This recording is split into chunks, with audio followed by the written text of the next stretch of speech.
सभी भाइयों को, सभी देशवासियों को राधे राधे, जय श्री कृष्ण, राम राम। मैं करण कुंतल फिर आपके बीच में हूँ।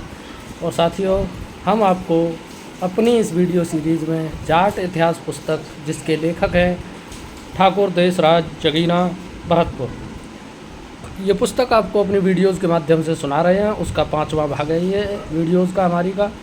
तो इन वीडियोज़ के द्वारा आपको जाट इतिहास की जानकारी मिलेगी। अगर आपको अच्छा लगे, ज्ञान आपका बढ़ोतरी हो, तो दूसरों तक शेयर करें और जाट इतिहास को जन जन तक पहुंचाने का काम करें।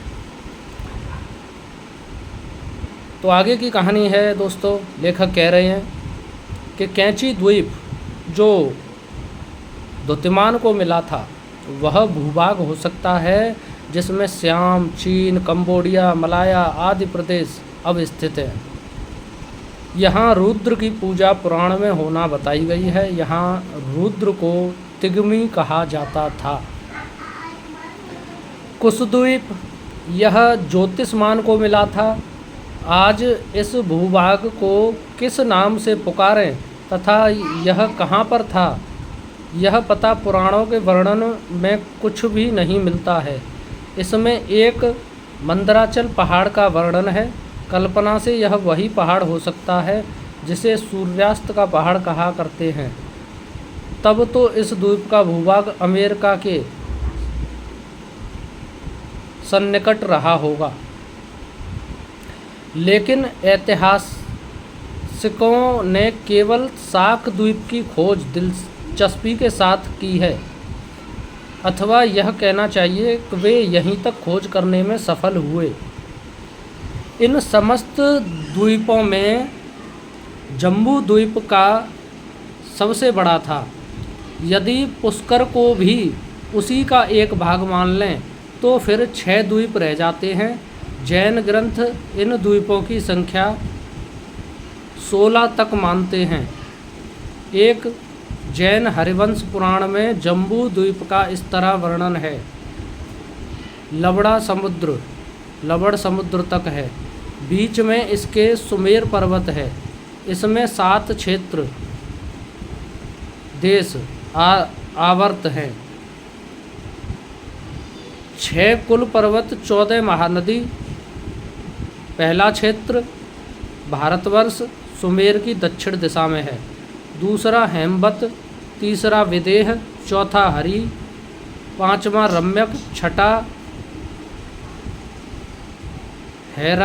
हैरंग्यवत, 7वां ऐरावत सुमेर के उत्तर में है। जैन अथवा ब्राह्मण दोनों के पुराणों में यह भौगोलिक वर्णन प्रायः एक सा है। जो भी अंतर है वह नगण्य है। हर व्रत को ऐतिहासिक लोग यूरोप मानते हैं। मानसरोवर के पश्चिम और सुमेर पर्वत के बीच के देश रम्य और भद्रास्व थे। यह कश्मीर का उत्तरी प्रदेश रहा होगा। केतुमाल देश को एशियाई माइनर समझना चाहिए। यह वर्तमान रूस का दक्षिणी पूर्वी भाग था, क्योंकि पुराण इसे इलाव्रत के पश्चिम में बताते हैं। कुरु आज का मध्य एशिया अथवा पूर्वी साइबेरिया था। इसे विष्णु पुराण ने समुद्र के किनारे और सब देशों के उत्तर में बताया है।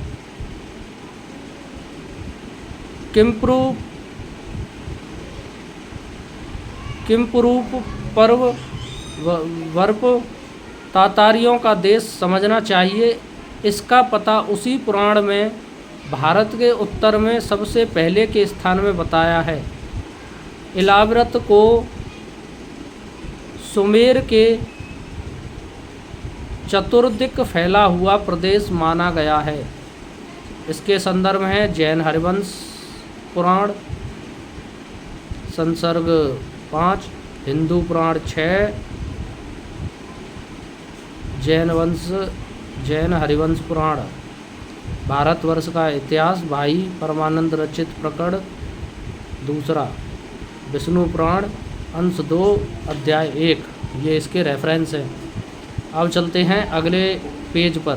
तो अगले पेज में लेखक कह रहे हैं, आर्यों की दूसरी टोली इलाव्रत देश से भारत में आई बताई जाती है।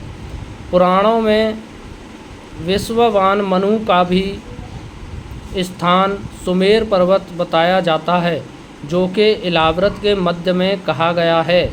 इस तरह पहली टोली के मानव आर्य और दूसरी टोली के एल आर्य एक ही महादेश के निवासी सिद्ध होते हैं, किंतु एल लोगों के साथ कुरु लोगों का भी एक बड़ा भाग आया था। मालूम होता है कि एल ही कुरु देश में बसने के कारण कुरु कहलाते थे। पुराणों में इला को चंद्रपुत्र वधु की स्त्री कहा गया है। इला बुद्ध सहवास से पुरूरवा हुए भारत के समस्त चंद्रवंशी क्षत्रिय पुरूरवा की ही संतति माने जाते हैं।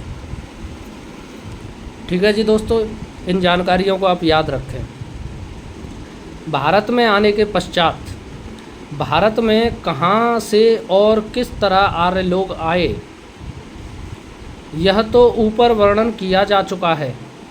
अब यह देखना है कि भारत में आने के पश्चात उन्होंने क्या किया तथा इन्हें किन कठिनाइयों का सामना करना पड़ा। सबसे पहला कार्य जो इन्हें करना पड़ा वह भूमि को अधिकृत करके बस्तियां बसाने का था। यानी आर्यों ने भारत में आने के बाद सबसे पहले बस्तियां बसाने का काम किया, जो उन्हें बड़े बड़े घने जंगलों को काटकर दलदलों को सुखाकर बस्तियां बनाई गईं।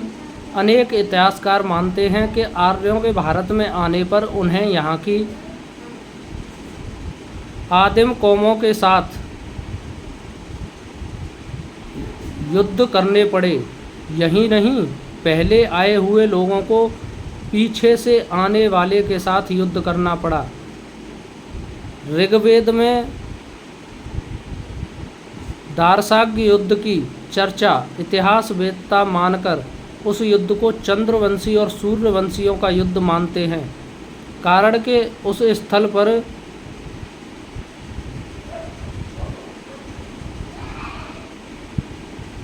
मनु, द्रह चंद्रवंशी और सुदास दिवोदास सूर्यवंशी व्यक्तियों के नाम आते हैं। वेदों में ऐसी प्रार्थना है जिनमें इंद्र से युद्ध में विजय हेतु प्रार्थना की गई है।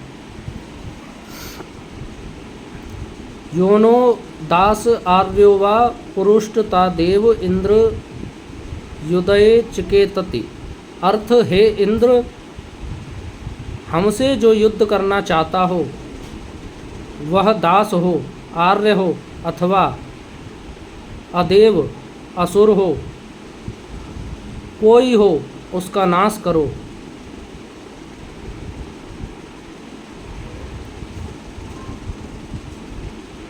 दास से यहाँ भारत के मूल निवासियों से तात्पर्य है। असुर वह लोग थे जिन आर्यों को भारतीय आर्य ईरान में छोड़ आए थे। अथर्ववेद में भी अनेक स्थलों पर युद्ध के विवरण मिलते हैं, जिनमें से कुछ यहाँ देना हम उचित समझते हैं।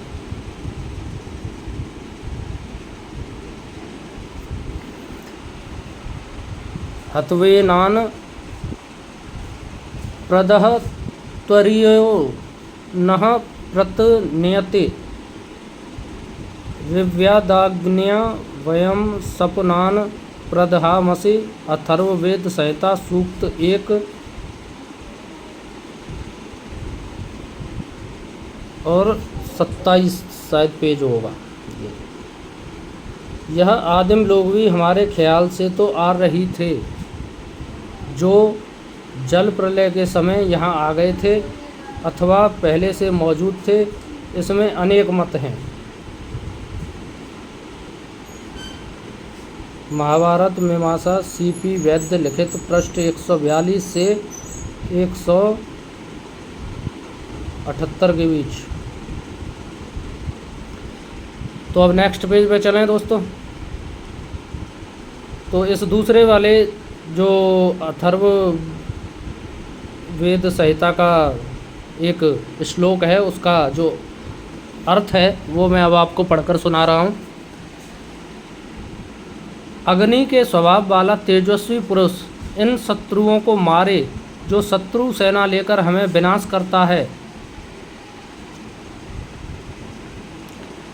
उसको पूर्वोक्त अग्नि अच्छी तरह जला दे। कच्चा मांस खाने वाले सामग्री के समान अति उग्र स्वभाव के पुरुष द्वारा हम शत्रुओं को जला दिया करें।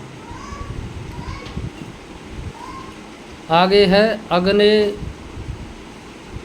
सपन तान धरान वाद्यास मद व्यथया सजान मत पे पानः बृहस्पति। इनका अर्थ, हे अग्नि, तू हमारे शत्रुओं को नीचे गिरा दे। हमारे समान बल वाले और हमसे ऊंचे होते हुए शत्रुओं को हे बृहस्पति पीड़ित कर।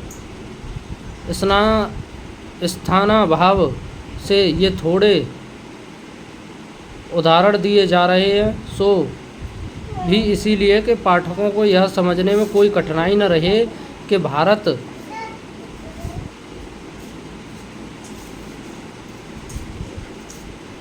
आर्यों का बहुत सा समय युद्ध करने में बीता।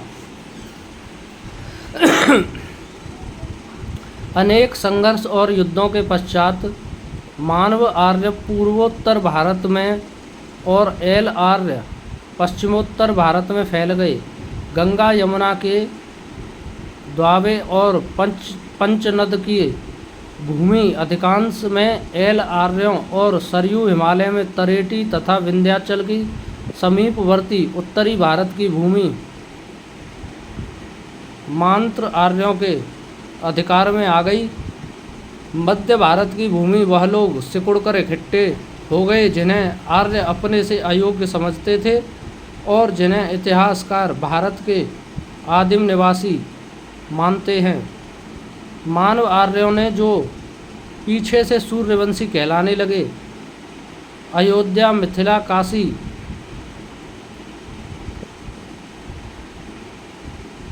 एल चंद्रवंशी आर्यों ने प्रयाग, हस्तिनापुर आदि सर्वप्रथम प्रसिद्ध बस्तियां आबाद की। इस समय को वैदिक काल नाम देना सर्वथा उपयुक्त है। इस वैदिक काल में भारतीय आर्यों की धार्मिक, सामाजिक, राजनीतिक स्थिति क्या थी, इस बात का वर्णन प्रत्येक इतिहास प्रेमी के बड़े लाभ की बात है। इसीलिए संक्षिप्त में हम यहाँ द्विपयक सामग्री उपस्थित करते हैं। तो आगे का भाग अगली वीडियो में दोस्तों। जय हिंद।